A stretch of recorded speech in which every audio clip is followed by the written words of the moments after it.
Subjection in Scripture does not carry the connotation of inferiority, unquote. Of this final comment, one can only say, what pap? What nonsense? If subjection does not carry the connotation of inferiority, then all black horses aren't black.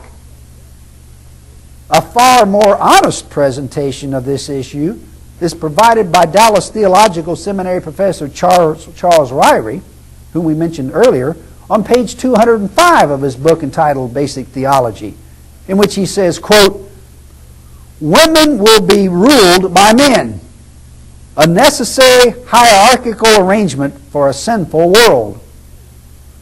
The New Testament does not abrogate this arrangement." And he backs up his comments by quoting 1 Corinthians 11:3, 14:34, Ephesians 5:24-25, Titus 2:3-5, 1 Peter 3:1, and 3:5-6. Unquote, Ryrie.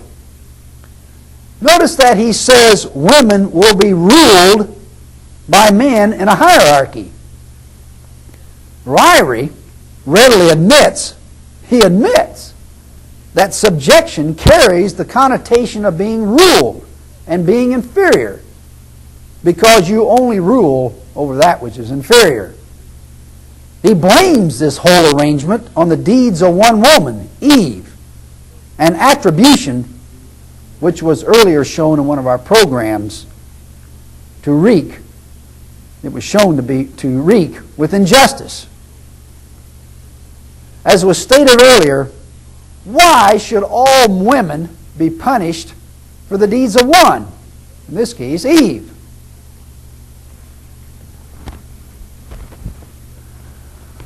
Paul not only required women to subject themselves to men, but to remain silent like little children. In 1 Corinthians 14:34-35, he said, quote, "Let your women keep silent in the churches, for it is not permitted unto them to speak. And if they will learn anything, let them ask their husbands at home, for it is a shame for women to speak in the church." Unquote. Obviously, this verse excludes women from the ministry. And those churches having women in the clergy are in direct violation of a biblical law. On page 236 in the book entitled 508 Answers to Bible Questions, apologist DeHaan readily concedes the inferior status assigned to women, that is, women in the churches, by saying, quote, "When the assembly is gathered together in a scriptural way, then a woman's place is one of silence so far as the ministry is concerned.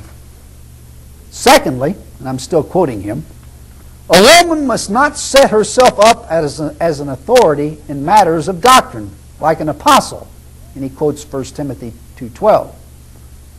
Thirdly, a woman must not be put in a place of authority in the church. The place of authority is given to the man. This is no slight upon the woman. It is simply recognition of her proper place in nature. It is not a matter of superiority or of inferiority, but it is a matter of order. Unquote. Now don't be absurd, DeHaan. Of course it's a matter of superiority and inferiority. And her proper biblical place is clearly one of inferiority. For one to say that it is no slight upon the woman is ludicrous. It most assuredly is. Having people know their proper place in order to maintain order sounds like the argument they used to use for slavery.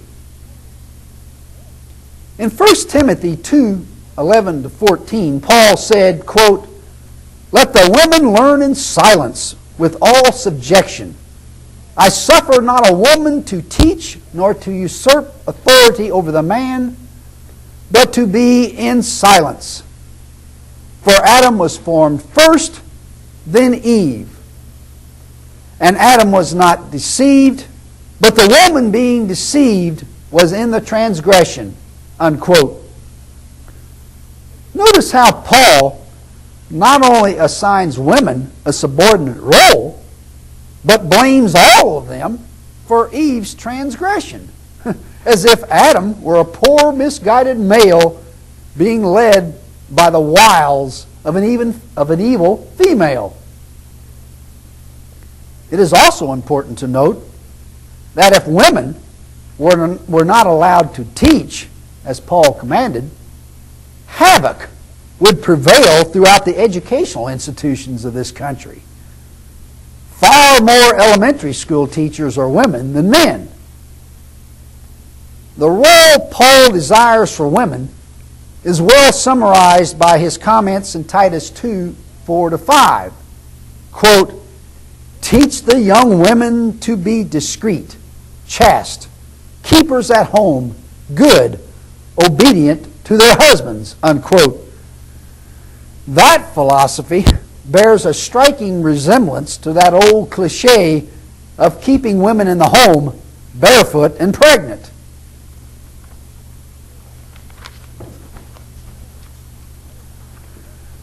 The New Testament has no corner on the market when it comes to male supremacy. The Old Testament also has comments in support of sexual inequities and injustices. Genesis 3:16 says, thy desire shall be to thy husband, and he shall rule over thee." And Esther 1:22 says that every man should bear rule in his own house.